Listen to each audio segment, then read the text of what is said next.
के चरित्र की वार्ता करने हम बैठे, जिन हनुमान के चरित्र की वार्ता करने बैठे, वो राम हमारे आराध्य, हमारे भारत के संपत्ति, हमारे विश्व की धरोहर, क्या कहना। राम जी ने जब रावण का वध कर दिया, रावण मारा गया, रात का समय, और रात्रि के काल में, रात्रि के समय में प्रभु राम चांद की चांदनी को निहारते हुए एक शिला पर बैठे हैं। उसी समय पीछे से एक स्त्री आई और स्त्री की छाया राम जी ने देख ली, और स्त्री की छाया देखकर प्रभु राम खड़े हो गए और खड़े होकर के धीरे से हाथ जोड़कर कहा, कौन हो मां? हे मां, तुम कौन हो? कृपा करके अपना परिचय दीजिए।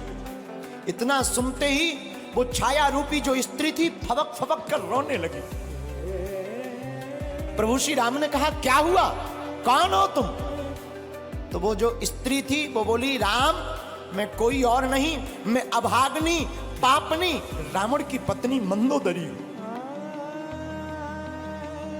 तो प्रभु श्री राम ने कहा, मां रावण का तो आज वध हो गया और तुम इतनी जल्दी इतनी रात को अकेली मेरे पास क्यों आई हो? क्या बात है मां, सब ठीक तो है, सब खैरियत तो है ना मां? मां हम जानते हैं आपको आज कष्ट हुआ होगा, पर करें क्या, विधि का विधान है, युद्ध में तो मृत्यु और जन्म, जो बच जाता उसका पुनर्जन्म हो जाता, जो नहीं बचता उसकी मृत्यु होती। मंदोदरी कहती, राम मैं कुछ नहीं देखने आई, बस तुम्हें देखने आई। राम जी ने कहा, क्यों मां?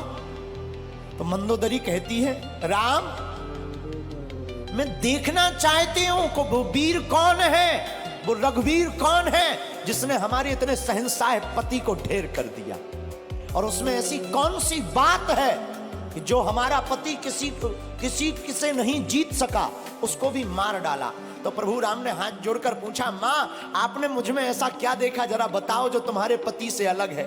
मंदोदरी कहती, राम एक मेरा पति था जो पर स्त्री को अपनी पत्नी बनाना चाहता था, और एक राम तुम हो कि स्त्री की छाया देख करके भी खड़े होकर मां से संबोधित करते हो।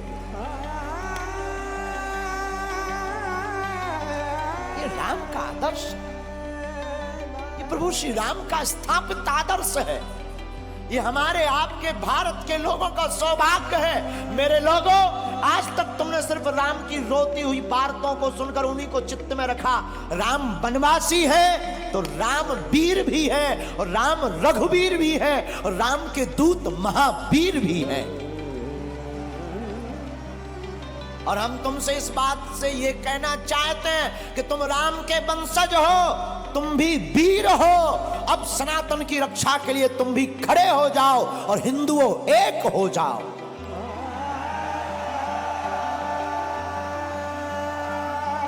तुम्हारी भी